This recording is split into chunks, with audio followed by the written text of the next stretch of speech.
Lettre 2. Quand la bande dessinée s'installe au mémorial de la Shoah. Chère Ulysse, le froid de l'hiver enveloppe chacun de mes pas sur le chemin du mémorial de la Shoah. La rue est calme en ce matin de janvier. Je pense à toi, héros dont les exploits ont illustré tant de bandes dessinées. Mais ce sont d'autres héros, des guerriers d'un autre genre qui animent les planches originales, présentées dans cette nouvelle exposition.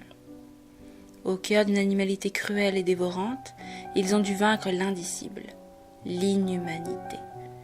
La Shoah, ce passé que chacun préférerait oublier, laisse une brèche, une trace indélébile en nous. Serait-ce cela la mémoire? Ce sentiment que le passé n'est jamais si loin, qu'il plane comme un message contre l'oubli. Mais ce dernier est trop dur à entendre. Des auteurs tels que Art Spiegelman, racontant l'histoire de son père dans Maus, ou bien avant La Bête est morte de Calvo, dont l'original est exposé, utilisent l'animalité pour marquer une distance entre l'histoire et le lecteur, et ainsi permettre au message de rester lisible.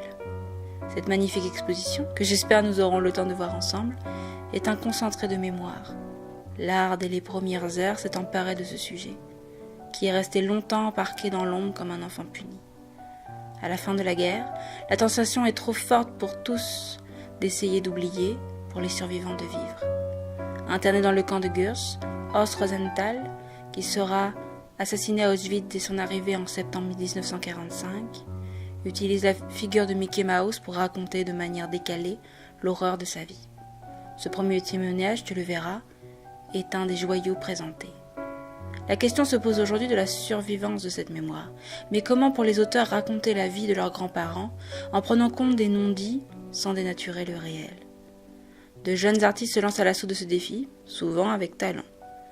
De nouveaux personnages racontent inlassablement l'histoire, comme Regina Segal, héroïne de la bande dessinée La Propriété de Ruth Modam, qui retourne à Varsovie afin de récupérer une propriété de famille spoliée pendant la Seconde Guerre mondiale. Mais tu verras que la Shoah n'est pas seule représentée. Le génocide du Rwanda dans Rwanda 1994 est l'objet de planches fabuleuses de Pat Mascioni. Outre la question de la mémoire, cette exposition pose le problème de la narration. Comment raconter lorsque les témoins disparaissent, lorsque la parole est difficile, entrecoupée de non-dits et de silence? La bande dessinée se révèle être un des vecteurs les plus à même de témoigner, de montrer, de renouveler le message du passé. En attendant ton retour, j'effectue quelques recherches sur la photographe Thérèse Bonny, première femme photographe de guerre en 1939, qui avec Germaine Krull fut témoin de la libération du camp de Weihingen dans le sud de l'Allemagne. Son parcours, narré par Didier Pasamonique pendant la présentation presse, est passionnant.